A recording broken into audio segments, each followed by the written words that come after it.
this is Martin Coburn, and welcome to another podcast from Leadership Inspiration. I am delighted to say today I am joined by Helen Blake. Helen Blake is the managing director of a business called Futurecurve. This is a business that specializes in helping people develop their value proposition. We actually came together on a project we were working on with another client. In fact, we were invited by this client along with another colleague to help them work on developing their sales capability in terms of winning larger transformational deals. We kind of had some shared but different skill sets, and the client wanted us to work together. Anyway, it turns out very, very quickly, not having ever met Helen before, that we certainly shared some similar values around and approaches to winning work with clients. And we hit it off in a really, really strong way. And so I am really pleased that Helen has given up some of her time today to come and join us to talk to us about, well, one of her favorite subjects, and that is creating a compelling value proposition. She's written a book on the subject called Selling Your Value Proposition, amongst other books as well. We actually, once we got talking, we actually found ourselves talking about another subject called solution selling, which is a big, big passion of mine. And so what we've decided to do is actually split this podcast into two elements. So in this particular session, we're going to be talking about developing your value proposition and the importance of that. So please welcome Helen. Martin, thank you very much. What a lovely introduction. Thank you very much. Well deserved, I would say. So listen, could you maybe just describe broadly the kind of work you do with clients? Yeah. Futurecurve is a business consultancy. We're quite unusual, actually, because we're a combination of a classic management or business consultancy, and we blend it with psychology, organizational psychology. Because we believe that a value proposition is a work of strategy, and I'll go on to explain about that if you like. Yeah. But the kind of work we do is really working with companies of all sizes. I suppose our consulting work, we specialize in large, complex corporates, multinationals, because that's the background. You know, I'm ex-KPMG, ex-Accenture, Gemini. So I've got that kind of heritage. So I do understand how large, complex multinationals work. We set up the business actually to work with organizations because we felt there was a real gap in understanding what value propositions were and are actually. We set up the business about 18 years ago. So we've been going for a old while now. 18 years, right. Okay. 18 years, yeah, 18 years this year, which we should have a little party in spring. Yeah. And coming of age. Coming of age, absolutely. Get the champagne out finally. Absolutely. Yeah. So, you know, what we've been doing is what we find. I tell you what's fascinating, Martin. When we set the business up, we thought we had this kind of, I suspect, extremely naive idea that we were going to help organizations who were struggling. We have never done that in all of our time of operating in those nearly 18 years. Sorry, what was that? Never helped organizations who were struggling. Okay. All of our clients have come to us because because they're really good. And what they have found is that they were just starting to get, those early signs, those early shimmers in the water. And that might have been either they were becoming commoditized, price was becoming a conversation, or their differentiation was starting to diminish and they were really kind of sounding like me too. So it was that real sense of, we know something needs sharpening up. And we know it's something in our relationship with our customers or clients, depending on what the organization does. And come and help us. And that's what we and our bespoke methodology have come in to do. And so the work that we have done, depending on what the issues that we find in our research, we sharpen up messaging, which of course is an output, not the starting point. We move away from price as a lever of value. We help with increased differentiation from key competitors. And frankly, we bring customers into the process. If you bring your client into the process, as opposed to treating them as other, you suddenly start to get this much more systemic approach to creating a genuine sense of win-win value. And so that's exactly what we have done for organizations, huge organizations, medium-sized organizations, and startups. So yeah, it's really very interesting. Excellent, thank you. I hear a lot of conversations about value propositions. I'm always getting asked by marketeers, you know, have you clearly defined your value proposition? I think I have, but then they start asking for, and I'm just, can you just maybe explain? If you're an experienced marketeer listening to this, then no doubt they'll have their explanation. But for maybe the numerous consultancies that are listening to this, or business are listening to this, what's your definition of that? What do we really mean by a value proposition? Yeah, I think that's a really interesting question, Martin, in the sense that there are so many different levels of understanding of what a value proposition is. So from our perspective, what we work to, I mentioned it earlier that a value proposition is a work of strategy. And what I mean by that is it's messaging is an output from it. It's a bit like your corporate treasure chest from which you do research and you pull it all together. So if you like, the definition of a value proposition is it's the sum of your offerings. In other words, what you as an organization does. And you bring that together with, so what are the customer or client experiences? So it's that combination of inside out and outside in. It's the two sides of the same coin that you have to bring together. And I think it's also worth mentioning, it's not just offerings plus customer experiences. That'd be nice, wouldn't it? It's everything that the customer experiences. So it's every touch point that that customer has with your organization means it informs their experience and perception of what value is for them. And is that possible to do that if you've got a business which, say, is offering a number of different services? Yeah. Do they? Because my sort of feeling, well, if I think about a value proposition, I almost think about it by service or by product. You know, what is your value proposition for this? You're describing organizations need to be able to articulate what their value proposition is across for the whole business. Is that what you're describing? Yes, and I think the challenge with what you're just describing, Martin, is what we tend to find is that then you end up with incoherence across the organization. You end up with different people crafting different messages for different either sectors or divisions or whatever it might be.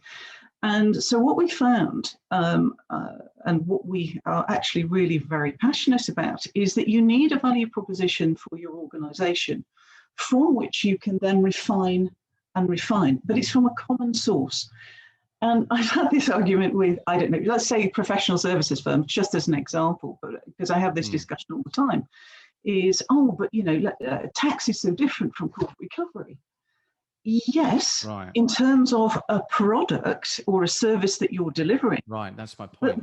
But the coherent experience that you have, it is amazing how common the experience of your clients are or is across those different service areas, because there is a common culture, a common way of recruiting, a common way of doing business that actually trickles through whatever it is that you do. So the brand and the culture create that cohesion. And so to have the value proposition at that level, what then means you can draw that down into the specifics as you get closer and closer and closer to a sale. Right. So it's about a common repository or treasure chest, as I mentioned, and then narrowing it down or refining it to wherever you might need it if you're working at that large corporate level. Got it. I understand. That makes more sense. I mean, and do you find that, where, how mature are people with this process of developing their value proposition? You work with very large organizations. Is it one of those things where people feel that they've actually clearly got it defined, or is that more from their world. I mean, one of the things I heard you talk a lot about is this idea of outside in and inside out. And my hunch would be that people are a little bit more inside out with their value proposition. So perhaps you can talk a little bit more about, I know something you're particularly passionate about, connecting with clients. There are so many things. Do you know, I'm such a sad act. I'm so passionate about this. I get, I'm this kind of the bore at the dinner party about this. And look, most organizations, do you know what? I'm kind of one of them in a way, are absolutely passionate about what they do. Inevitably, the starting point is the inside out. You know, it's hard. It's harder to get that outside in perspective, to go and stand in your client or customer's shoes, than it is to say, okay, I know what I want to achieve. I know what I want to build. I'm passionate. I've built the best I can.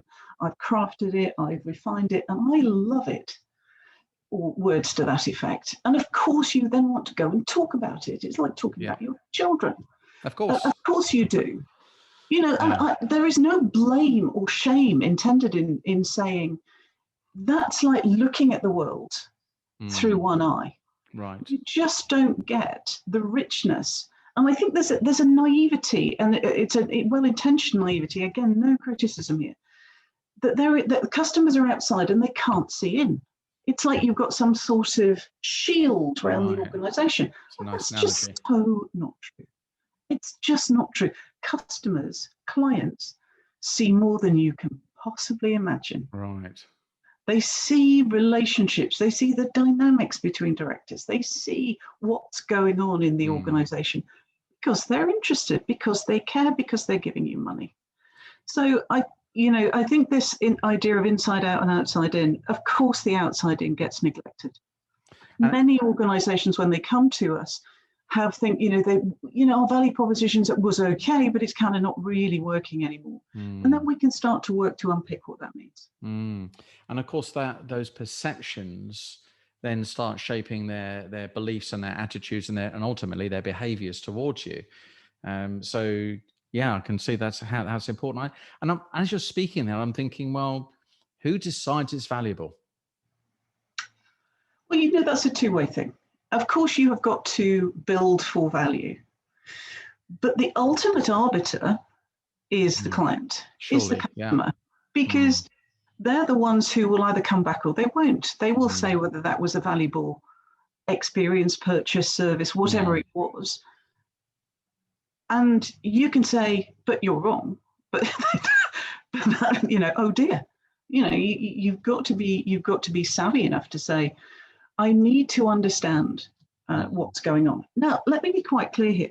Value propositions are about creating a win-win. This is not a do-over somebody else. This is not customer wins, we lose. Because why would you do? Of course, everybody wants to make money. Everybody wants to make profit. Everybody wants to have a reason to go to work tomorrow, even if it's come downstairs or go upstairs to work. But it's it's making sure. Let me just pause a second and say, I think most organizations actually know their sources of value in terms of it might be these 5 things. But what they might not know is that if you lose those 2, that the others wouldn't matter so much. So they might not understand the relative hierarchy or prioritization of value that customers or clients apportion. Right.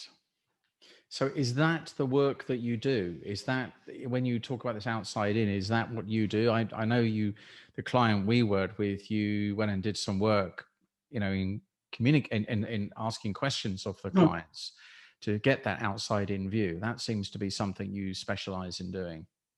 We do. I mean, we have got a 6-step methodology, our own methodology we call the Value Proposition Builder. And it's a holistic process of which arguably the most important, but it is only one stage, is going out and talking to the end user, client or customer and I don't mean in a customer satisfaction way. I'm talking about a psychology-informed business conversation to understand what is really happening with you. What is it that you're experiencing, Mr. Ms. Customer? What is of value to you? Why is it of value? And what difference has my client, the organization, made? Because until you get them talking and exploring. We don't have a set questionnaire. We have areas of topic guide, but then we will follow wherever that interviewee leads. And I think the other thing that I wanted to say is it's all very well looking retrospectively, which is what customer sat does. The other thing we also do is go and look at, so where do you want this company to go? This is so important. It's the future projection so stuff. important. Yeah. What is missing? What do you want now? Yeah. So this becomes not only we can base the foundations of the value proposition on what's valuable today, but also you can then start to innovate. You can start to craft anew by what's the client looking for now. Yeah, and I mean that just makes complete sense. The idea is a bit like asking for feedback on employees. Looking backwards is not as valuable as saying, would you re-employ this person? Yeah. What do you think? What value they're going to offer in the future? And I think that's do you perceive this organization that's been serving you able and equipped to keep moving with the time? So, can you talk perhaps a little bit about why is it particularly important at this time? Right now, yes. What an interesting world we're living in. In this time of what they're calling VUCA, the volatility, uncertainty, complexity, and ambiguity, it is never been more important. Customers are profoundly changing. We have changed. It's not like customers are somebody else. We are clients. We are customers. We have changed how we view this. The pandemic has impacted our perspective on things, our attitude towards things. Digital. I mean, everything is now digital. Here we are, Martin. Yeah, indeed. Talking remotely, no longer sitting face to face in a studio. Yeah. Here we are talking remotely and exploring things. So digital, how we see things, has all impacted customer attitude. And I think I specialize in B2B, business to business organizations. B2C have had, they have had to sharpen up so much in terms of how they engage with customers when retail high street has gone so non-existent really. And B2C, I think, are doing a fantastic job, and it is impacting us in the B2B world, our B2C experiences. And so I think, this whole, we are systemic creatures, we are creatures of habit. When we get something in a certain world, in our private lives, in our family world, we kind of think, well, shouldn't we be able to have that in our business-to-business engagement?